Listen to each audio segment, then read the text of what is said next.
Un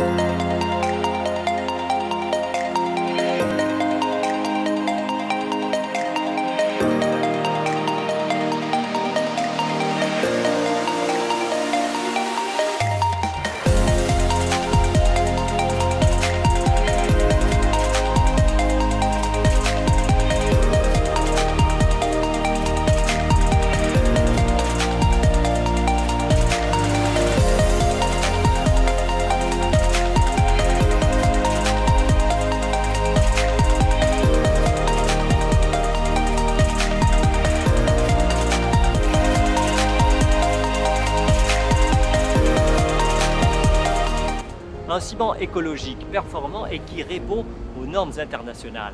Slag, c'est la nouvelle innovation de Colosse Cement. 7000 tonnes de ce ciment à faible émission carbone ont été mis sur le marché local. Alors qu'est-ce que ce ciment slag va apporter à l'industrie de la construction? Comment cela va aider à la protection de l'environnement? Nous allons voir tout cela tout de suite dans cet épisode de Business Connect.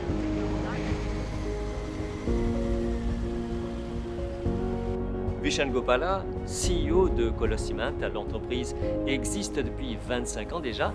Et quel est l'apport de l'innovation au sein de Colosse Cement? Depuis 25 ans maintenant, l'innovation est au cœur de la stratégie de Colosse. Nous sommes vraiment les pionniers de notre domaine. À titre d'exemple, le changement vers le sac de 25 kg, auparavant 50 kg. Aussi, nous avons fait le changement de la livraison en tête vers les palettes poussées. Aussi, nous étions les premiers à implémenter le SAM2 sur le marché. Une avancée vers des ciments plus performants et plus durables. Il y a aussi la mise en place d'un système de récupération et de recyclage de plastique pour réduire notre empreinte écologique. Et surtout, nos ISO 9001, 14001 et 27001 qui assurent un haut standard en termes de qualité, de sécurité et de durabilité pour tous nos collaborateurs. Et vous venez de lancer Colosse Slag Cement. D'où vient cette initiative et qui va en profiter? Aujourd'hui, innover pour la durabilité, c'est une nécessité, c'est une responsabilité même. Nous avons développé ce nouveau ciment, le Slag Cement, un produit technique, un produit de laitier de haut fourneau qui rallie performance, innovation et respect de l'environnement. C'est un ciment polyvalent et qui est surtout adapté à l'environnement marin et des projets éco-friendly. L'industrie de la construction globale évolue. Nous allons dans cette direction avec ce produit. C'est un produit qui va être accessible à tous, en vrac et en sac, et c'est un produit qui va bénéficier toute l'industrie. Shaun Landré, Head of Sales and Marketing de Colosse Cement. Alors comment arrive-t-on à produire un ciment à faible émission de carbone? Alors il y a deux façons de faire. La première façon, c'est de changer l'usine en elle-même. Les usines de ciment à travers le monde, ça a quand même quelques années. Donc c'est se servir de nouvelles technologies pour que les usines consomment moins d'énergie. La deuxième façon, c'est de changer l'élément le plus polluant qu'il y a dans le ciment, c'est l'élément du clinker. Donc si on arrive à réduire l'élément du clinker et le remplacer par un substitut qui est moins polluant, on arrive de facto à avoir un ciment qui a une émission carbone qui est moins que des ciments traditionnels qui ont été faits dans des usines traditionnelles et de façon conventionnelle. Alors Colosse Slag Cement, c'est un nouveau produit. Comment arriver à développer un partenariat avec l'industrie de la construction pour intégrer ce produit écologique? Alors la bonne nouvelle, c'est que c'est l'industrie qui est venue taper à notre porte. On a eu des requêtes depuis les 2-3 dernières années pour des produits plus écologiques, des produits plus verts, des produits qui polluaient moins. Donc notre équipe de recherche et développement a pris beaucoup de temps, parce que c'est quand même un long travail, pour développer un produit bas carbone adapté au climat mauricien. Et on a demandé aussi des spécifications assez techniques parce qu'on voulait que le Slag Cement, le nouveau produit de Colosse, se rapproche le plus possible en termes d'application que les produits que Colosse commercialise en temps normal, c'est-à-dire le Colosse rouge, le Colosse Eco Plus et le Colosse Finish. Donc l'interaction avec l'industrie en elle-même se fait à plusieurs niveaux. Il y a l'interaction avec le service public, le gouvernement, essayer de voir comment est-ce qu'on peut structurer l'aspect légal. Il y a la communication qu'on a aussi avec tous les gros bétonniers de l'île, tous nos gros clients. Il y a aussi la partie avec les contracteurs, et là on rentre un peu plus dans le segment du SAC, parce qu'il y a beaucoup de constructions qui sont faites avec des contracteurs de petite ou de moyenne taille. Et en dernier, on a nos fidèles revendeurs quincailliers qui sont répartis à travers l'île, où à ce moment-là, il y a un peu plus de focus group, beaucoup d'explications, beaucoup d'awareness qui est fait. C'est un nouveau produit.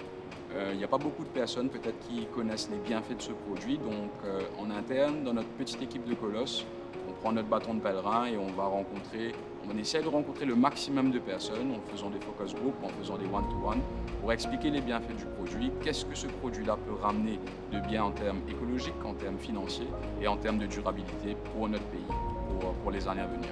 Et comment Colosse Ciment s'organise pour la distribution avec ses partenaires pour satisfaire la demande? Alors l'avantage que Colosse a, c'est qu'on importe un bateau de 45 000 tonnes tous les mois. Donc chaque 30 jours, on a un arrivage d'un nouveau bateau et on a sélectionné des compartiments dans ce bateau pour amener ce produit qui sort directement du Vietnam. Donc la distribution se fait à la demande. On a déjà distribué quelques palettes de ciment à travers l'île pour répondre à la demande dans les 4 coins de l'île. On a déjà eu pas mal de sessions d'awareness et de testing en laboratoire et sur site avec nos gros clients bétonniers. Donc l'engouement est là, il y a beaucoup de questions, beaucoup de tests qui sont faits à l'heure actuelle et je pense qu'on se donnera d'ici la fin de l'année pour toucher tous nos stakeholders et je pense que l'année 2026 sera plus verte que l'année 2025. Jean-André, merci beaucoup.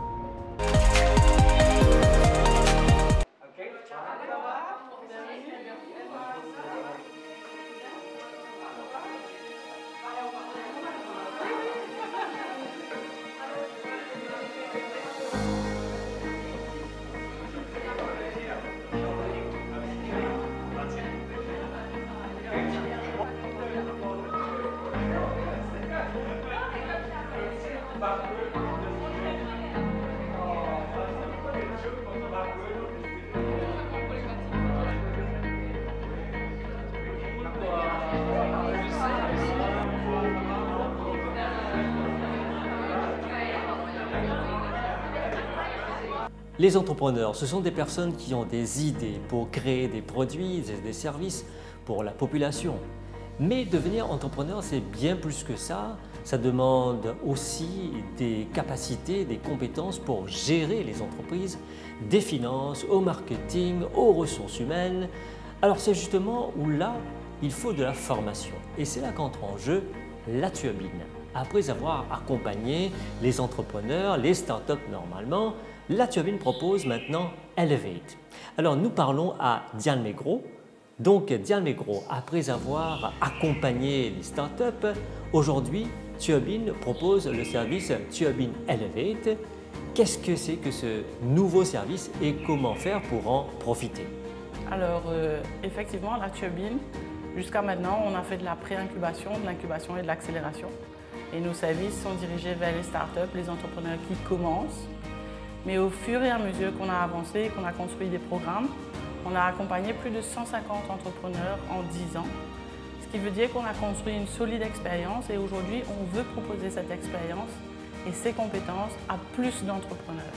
Donc à travers Turbine Elevate, on va proposer à des entrepreneurs, mais aussi à des talents dans les entreprises, de bénéficier des ateliers qu'on a créés au fil du temps et où ceux-ci vont pouvoir bénéficier vraiment d'un encadrement et de nouveaux outils et de nouvelles compétences qu'ils vont pouvoir appliquer dans leur cas, dans leur métier ou dans leurs entreprises respectives.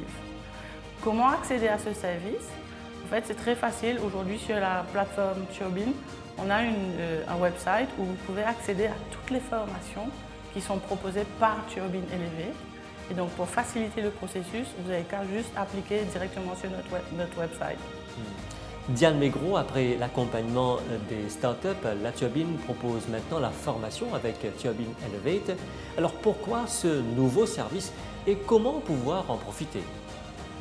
C'est justement pour répondre à ce besoin et en observant ces différents problèmes qu'aujourd'hui la Turbine veut dépasser et veut aller au-delà de ce qu'elle fait traditionnellement, c'est-à-dire en accompagnant les startups, mais on veut aussi accompagner des entrepreneurs qui sont déjà actifs au sein de leur entreprise et qui ont à peu près 5 ans ou 10 ans d'expérience et qui se retrouvent à un moment donné coincés parce qu'ils cherchent des réponses ou ils ont besoin de conseils ou ils ont besoin d'apprendre des nouveaux outils simplement Sauf que ceux-ci, ils ne savent pas où se tourner ou ils ont très peu accès au fait à qu'est-ce qui leur est offert comme formation.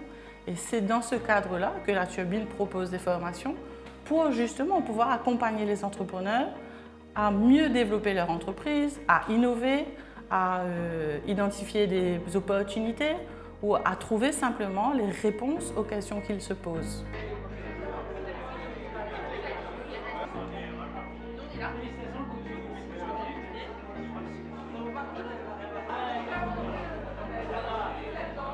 Turbine Elevate, alors est-ce que c'est d'une durée spécifique ou est-ce que ce service sera étendu pour un plus grand nombre d'entrepreneurs et sur une durée un peu plus étendue? On a sélectionné 16 formations pour commencer. Il y aura 8 formations en novembre. Chaque mercredi de novembre, il y aura 2 formations, une le matin et une l'après-midi, et 8 autres formations qui seront proposées en février 2026. Pareil, les mercredis de février, 4 le matin et 4 l'après-midi des mercredis. C'est justement pour tester et voir quel est l'appétit des entrepreneurs ou des corporate innovateurs pour justement de la formation. Ces formations sont accessibles, elles ne coûtent que 12 000 roupies. Si vous contribuez au Lévi, vous bénéficiez du HRDC Grant Scheme jusqu'à 70 à 90%. Finalement, c'est un investissement de 3 000 roupies qu'on demande aux entrepreneurs de faire pour accéder à ces formations et sortir de là avec vraiment quelque chose de concret, d'utile, qu'ils vont pouvoir implémenter dans leur entreprise facilement. Et qu'est-ce qui différencie les services de Turbine Elevate? Nous, ce qu'on veut offrir et où on veut se démarquer, c'est que les formations, elles sont interactives, elles sont pratiques, elles sont dynamiques. Elles sont limitées à 20 personnes pour chaque formation et on veut justement que chaque personne qui participe à une formation ait l'opportunité de créer des connexions, avoir des liens et utiliser l'intelligence collective pour sortir de ce moment avec vraiment quelque chose qui la nourrit et qui l'a permis de grandir. Diane Maigret, merci beaucoup. Sa passion pour la pâtisserie l'a amené à bâtir la maison de thé à Telfer, Moka. Après plusieurs tentatives, des découragements, celle qui avait commencé à faire des gâteaux et d'autres douceurs a fini par lancer son entreprise. Aujourd'hui, on va la rencontrer pour parler justement de ses défis et des opportunités qui se sont ouvertes à elle.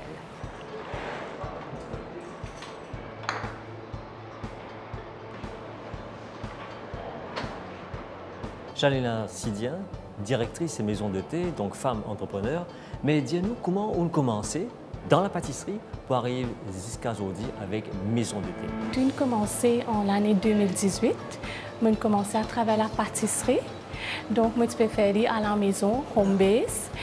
Et là, en 2023, nous prenons une décision comme si pour redonner l'emplacement, pour comme si nous sommes capables de vendre un gâteau. Et à ce moment-là, nous avons l'idée de maison de thé. Et voilà. Alors, une femme chef d'entreprise, quand on gagne l'idée pour faire ça, il y a sûrement beaucoup de difficultés, mais il y a aussi des gens avec vous. Dis-nous comment l'un et deux faire. Donc, maison de thé, c'est moi, je tiens ça à penser là pour faire ça. C'est plus un rêve pour moi, pour maison de thé. Et là, je partage ça avec la famille. Et la première personne qui nous débutait pour dire oui, nous allons de l'avant, c'est ma maman. Et ensuite, nous avons encore toute la famille ensemble. Alors aujourd'hui, ou pas seulement peut faire pâtisserie, comme chef d'entreprise, mais aussi où gère Bandimoun, où gère les finances, marketing. Alors, est-ce qu'on a allé, on apprend comment gérer ça? Comment on fait? Ça veut dire qu'il y a à peu près 10 staff qui travaillent avec moi. Il y en a 2 qui travaillent à la maison, qui occupent mes affaires pâtisserie. Et ici, il y a 8 staff qui travaillent.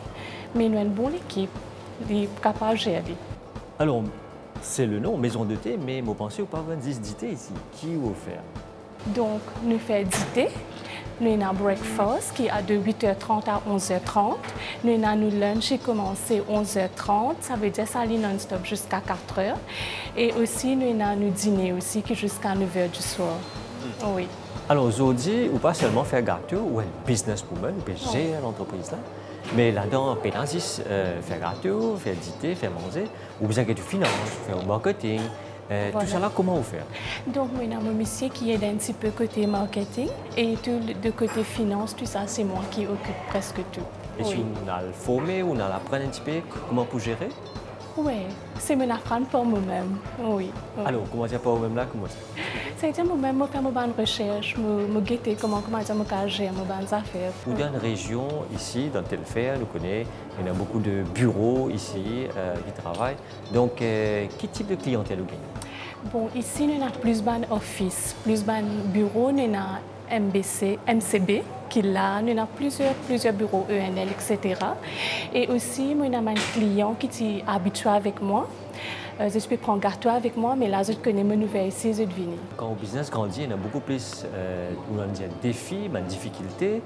Comment vous gérez ces difficultés? Normalement, moi et mon monsieur, quand il y a des affaires, nous causons. Mais pour le moment, par la grâce de Dieu, ça va, tout va bien. Alors aujourd'hui, on a une maison de thé à Telfair.